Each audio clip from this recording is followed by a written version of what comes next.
Jangan kaget ya kalau di Indonesia akan ada hujan salju. Sekali lagi, jangan kaget kalau Katulistiwa akan bersalju. Memang Sontoloyo ini nyeleneh informasinya. Banyak yang bilang ngawur atau ngayal. Namun kalau bicara ada fakta dan data yang berbeda sumbernya dari berita-berita mainstream, Anda harus mulai berpikir. Penyiaran berita mainstream hampir semuanya dikendalikan globalis dan negara adikuasa yang punya agenda propaganda. Maka informasi yang diberikan Bosman jadi terlihat aneh dan ngawur karena memang berbeda sumbernya dengan berita mainstream. Kembali ke climate war atau perang cuaca. Bukan saja perubahan cuaca ya, altered weather. Perang cuaca akan membuat arus angin dunia berubah. Bukan sekedar climate change atau perubahan iklim karena kebodohan dan kecuekan manusia rendah kepedulian alamnya saja yang membuat dunia semakin panas. Bukan, ini lebih kejam lagi. Jauh lebih kejam dari perbuatan Rangga meninggalkan cinta tanpa pesan. Namun ini adalah perbuatan manusia egois, pemimpin egois, negara besar egois, dan globalis cabal egois, yaitu para Thanos yang ingin menjadi penguasa, turun tangan dengan sengaja memasang alat menggeser angin, cuaca, terganggu keseimbangan alam secara global. Inilah yang kita wanti-wanti apa yang akan terjadi setelah pandemi virus berkepanjangan, manusia ditimpa masalah lagi dengan cuaca yang kacau hingga tumbuhan tropis bisa mati, makanan bisa langka. Food war terjadi setelah climate war. Kali ini efeknya lebih mematikan dari pandemi COVID. Center ekuator bergeser, tengah bumi bergeser terhadap matahari. Dunia koplak sampai manusia sadar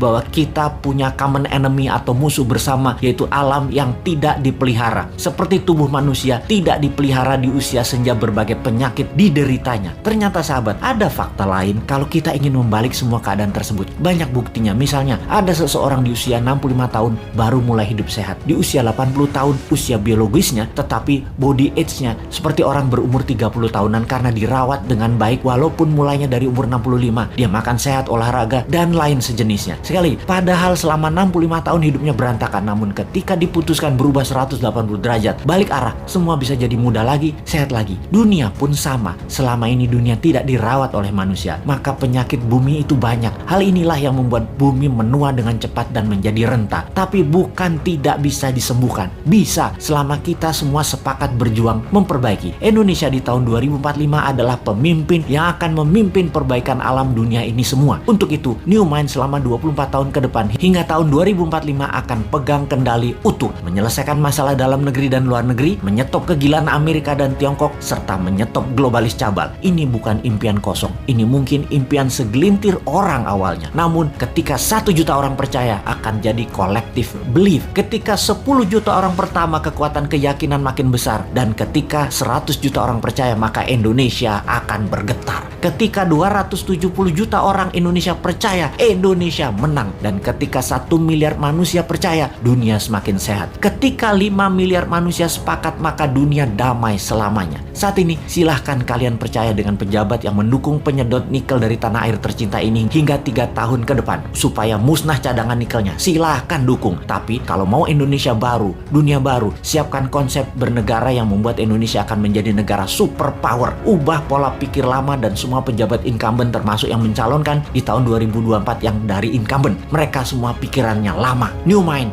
siap!